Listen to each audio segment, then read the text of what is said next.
আসছে 12 ফেব্রুয়ারি আমরা সবাই ভোট দিতে যাচ্ছি, কিন্তু এবার তো কেবল পছন্দের এমপি বাছা নয়, ব্যালট বক্সে আমাদের জন্য অপেক্ষা করছে আরো বড় এক সিদ্ধান্ত। একদমই তাই, যেটাকে আমরা বলছি গণভোট। কিন্তু মুশকিল হলো অনেক সাধারণ ভোটার এখনো ভাবছেন এই একটা হ্যাঁ বা না দিয়ে আসলে কি বদলাবে। এটা কি কেবল একটা আনুষ্ঠানিকতা, নাকি রাষ্ট্রের ডিএনএ পরিবর্তনের কোনো ছক? চমৎকার প্রশ্ন করেছে। দর্শক, আজ আমরা কোনো তাত্ত্বিক কথাবার্তা নয়, বরং সহজ করে বোঝার চেষ্টা করব আপনার একটা হ্যাঁ আর একটা না ভোটের ওজন ঠিক কতটা। স্বাগত জানাচ্ছি ভয়েস অফ বেঙ্গল।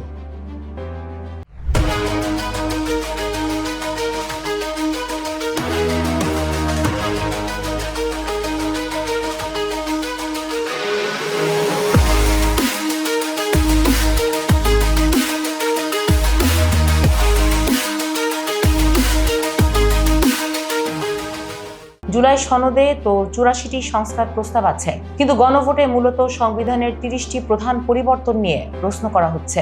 সবচেয়ে বড় চমকটা কোথায় বলতে পারো? প্রধানমন্ত্রীর ক্ষমতা। হ্যাঁ জিতলে একজন ব্যক্তি 10 বছরের বেশি আর প্রধানমন্ত্রী থাকতে পারবে না। আর সংসদও কিন্তু আর একলা চলবে না।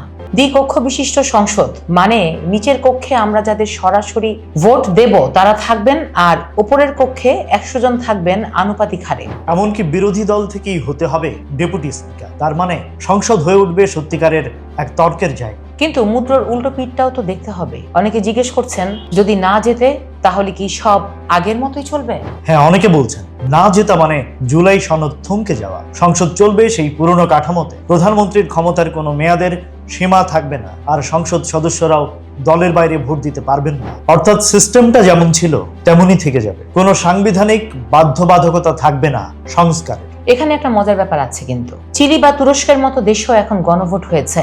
কোথাও শাসক গোষ্ঠী নিজেদের বৈধতা বাড়াতে এটা করেছে, আবার চিলিতে পিনোশের মতো স্বৈর শাসককে কিন্তু জনগণ এই গণভোটের মাধ্যমেই না বলে বিদায় করেছিল।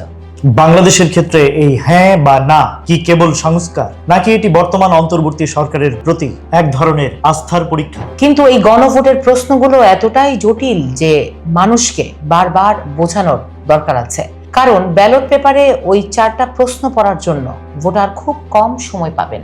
ঠিক তাই, একদিকে জামাত, এনসিপি আর বিএনপি হ্যাঁ এর পক্ষে অবস্থান নিয়েছে, অন্যদিকে সিপিবি বা জাতীয় পার্টির মতো দলগুলো আছে না এর পক্ষে। তার মানে মাঠ কিন্তু এখন বেশ উত্তপ্ত। আসলে গণভোটের মূল সৌন্দর্য হলো এর প্রক্রিয়া। 99% হ্যাঁ ভোট মানেই তা সফল নয়, বরং ফলাফল যদি বাস্তব রাজনৈতিক বিভাজনকে প্রতিফলিত করে তবেই তা সার্থক। যাওয়ার আগে আপনাদের জন্য একটা প্রশ্ন রেখে যাই, আপনারা কি মনে করেন এত বড় সাংবিধানিক পরিবর্তনের সিদ্ধান্ত কি কেবল একটা হ্যাঁ বা না বাক্সের মাধ্যমে নেওয়া সম্ভব, নাকি আরো আলোচনার দরকার ছিল? কমেন্টে জানান আপনার মতামত। আমি রাজ। আর আমি দীপ। এতক্ষণ আপনারা শুনছিলেন ভয়েস অফ বেঙ্গল।